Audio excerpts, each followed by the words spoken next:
Well, we started really post the smartphone revolution, post social media, when the world was disaggregating and wondering what to do because there were so many different ways in to talk to consumers and customers. It was fragmenting fast.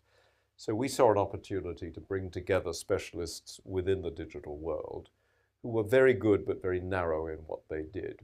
But they have need to work with other people. But if you're a narrow independent specialist, you don't really know how to do it. And if you bring people in, they're not partners, they're simply people that you're bringing in on a day rate. So we thought that if we could connect them in a meaningful way and get them to plot and to follow the customer journey, we could simplify problem solving for clients. And that problem solving is the crucial phrase because we don't want to respond to a brief. We want to help you solve a problem. And we can do that by bringing in a full orchestra and then getting it to play together and to make music, as opposed to somebody over here on percussion who's not quite in tune with somebody over here who's on string. As we began life back in 2015-16 and we began to put this together, we've now got to the stage where we have 5 partner companies, and those 5 partner companies are starting to think and work together. We've begun the process of consolidating and beginning to think through the next phase of the journey. And that next phase of the journey is just to continue the proof of the model.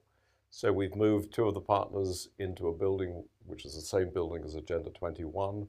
We're working on a project which is called Be Heard 2.0 at the moment. We will expect to move everybody into one building later this year or sometime early next year, so that clients can then touch and feel everything rather than, I know a man who can, but he's 3 blocks away. So we are responding to that. We're bringing in Agile across all of the operating companies. We've now got master service agreements with a number of key clients, which means that they are all embracing contracts which allow us, any of our partners, to work with those clients. So there's a lot which is in process. The early phase was about putting the jigsaw together. Now we're finessing that jigsaw and really polishing it to get it to deliver across a much broader range of services. Catalyst for growth will be us really consolidating the business model. It'll be us hunting as a pack rather than hunting as lone wolves. It will be about new business. It will be about broadening your engagement. It will be against delivery and performance. It'll be about spreading your capabilities and adding 2 and 2 together to try to deliver 4. So we want to be quicker, we want to be faster, we want to be delivering, and we want to be measured by clients. We want to be their partners.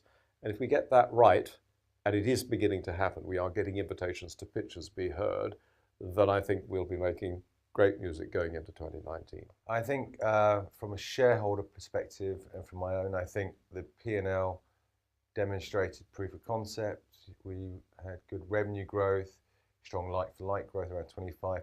I think underneath the numbers, we had 13 clients we won as a group, accounted for about 30% of group revenue. So the proof of concept has worked. We're profitable at a trading level and at a group level, so that's good. I think our cash flow looks what it is, which is a growth company. We are 2 years old. People have to remember that we are a new business and we're growing quickly. So we do have pressure on working capital. And then I think the third one that everyone's aware of is that we're undercapitalised on the balance sheet.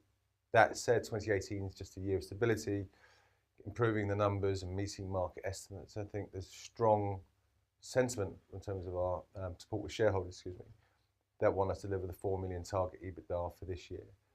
Get through 2018, foundations for growth in 2019 are there, and then go back to the market and look for the right investment for future acquisition. At the end of December 31st, we had 19.3 million of earnouts to satisfy between 2018 through to 2021, of which 13 million, just over 13 million, is to come from cash, and the balance is to come through shares. For 2018, again, we have about just over 5.5 million to settle. We've already settled a good portion of that in the first quarter of this year. One of the benefits of the earnout system or process is you aligns each of the individual owners to group objectives. So if the share price improves, they tend to be rewarded for that. It's also in terms of self-financing. As the group tends to grow, generates more cash, it tends to be funded from own resources. So you're not having to use debt or further equity to kind of settle those earnout agreements.